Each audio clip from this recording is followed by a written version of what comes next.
Hi, it's Heike here from the Coaching Nurse. How are you doing? I hope you get to enjoy a bit of the English summer. It's very hot out there. And a lot of you might be also feeling the heat of trying to recruit the right people with less. It's an issue commonly shared, I've learned, across the board. So it doesn't matter about the size of your organization, your client group, or your location where you are based. It appears it's a common challenge across the board, and it's also a problem I've been trying to solve many times in my career in intellectual disabilities nursing and care, stretching from support worker to head of nursing.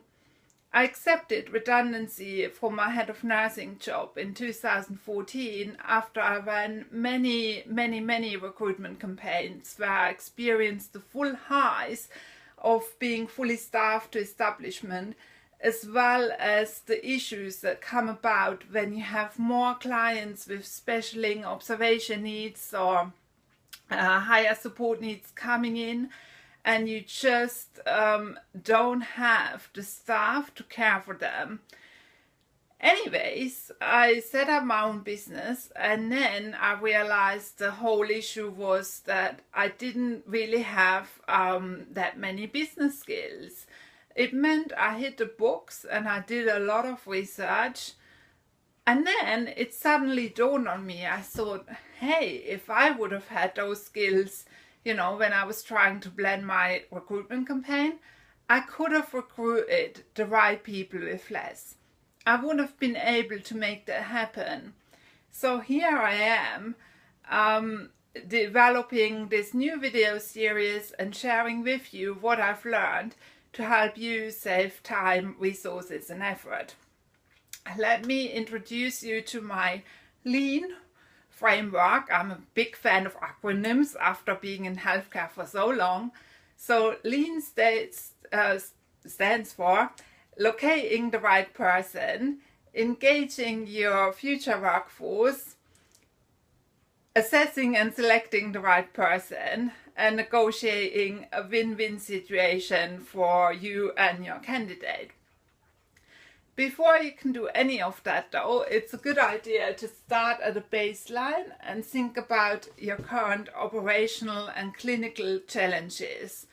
So are your staffing demand, what's that looking like right now? And how is it going to look like in 6 months' time?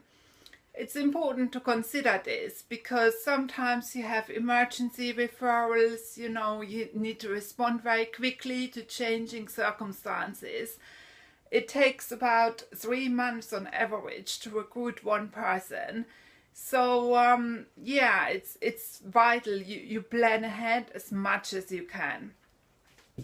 Then it's about locating the right person. So in my business research, I learned a key element of any business is to figure out your market and how to speak to the right people, what people are going to be interested in your service. In recruitment, it's the same thing. So if you are looking for inexperienced staff, for instance, you are looking to speak to people able to transfer their existing skills. That's a different communication strategy than trying to get people with experience who are likely to be working for the competition right this minute. It's also thinking about your catchment area on the whole and narrowing that down and thinking about how much competition is in my catchment area and how can you overcome these challenges with your communication strategy you develop in the next step, which engages your future workforce into recruitment. Recruitment can sometimes be a very lonely job, right? It sometimes feels like the whole responsibility is on the shoulders of just a handful of people. But really, the best people to speak to your future candidates are the people already in the job. If someone has come to you from retail without any experience and they've been there still 2 years on, and they've managed to develop their skills and, you know, they're thriving in the job, that is the best person to relate to the person maybe you are trying to recruit from British Home Stores who just got made redundant. So this is about developing effective communications for less money that relate more to the people you want to reach, and it therefore makes it more effective and it has a higher impact level. Then we're going to be looking at how do you assess and select the right people, starting from your website all the way through interview and recruitment days. How do you present your place? How do you assess those people objectively? So you don't get these calls all the time where people phone you and go, oh, why didn't I get selected for recruitment day? And so did, and all this. And you be able to give them a robust response. It also looks at how to present you and your organization in the very best light, in a very engaging light, so that the people who come in and assess you and your place think, yes, right, this is the right place for me. And they choose you over maybe the person down the road also looking to recruit them. The last step in that process is negotiating a win-win situation. It's quite a big investment to choose a job. If you've ever been on the job search and then you signed your contract, you probably remember possibly the anxiety you felt, the nervousness, the sort of thinking, well, am I doing the right thing? I'm going to spend like 40 hours a week there. Is it going to be enjoyable? Am I going to have fun? It also will show you how to negotiate on other things than money.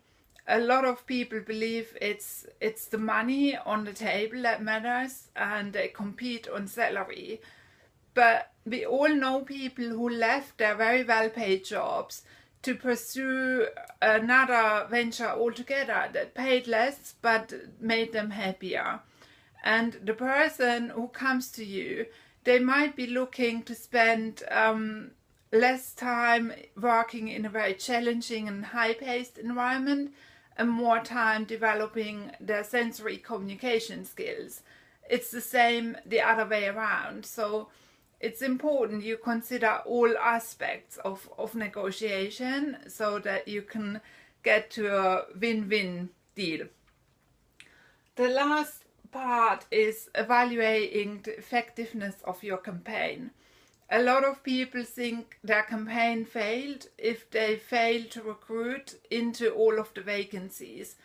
But it doesn't tell you, about did your campaign reach the right people? How many people did it reach compared to the last time around? How many people of your existing staff were involved compared to last time around? How many people came to you from your website? You know, how many people are recruited through your referral schemes throughout the year? How many people were thinking about applying but maybe chose not to? What really brought people into your place? What made people choose you on recruitment day? All of those things, if it can be managed, it can be measured, as Peter Drucker would say. So this is about looking at the different ways you can measure the success and the effectiveness of any aspect in your campaign, so that you can work and select the areas you want to improve. Or maybe you think, actually this element is not working very well, but it's costing me a lot of money, so that's not good value. So you might think about dropping some of the things you are doing now. Anyway, so we're going to look at more at that. And yeah, that's it. So the next time around, we are going to be looking at assessing baseline needs and what you need to know, as well as doing locating and where to start looking. So I look forward to seeing you then. If you have pressing recruitment needs and you want free help and advice on how to recruit the right people for less following the same framework, please get in touch at thecoachingnurse@gmail.com. If you enjoyed your video and you can't wait for part 2, please subscribe to the newsletter at www.thecoachingnurse.org.uk, and I look forward to seeing you next week. Thank you.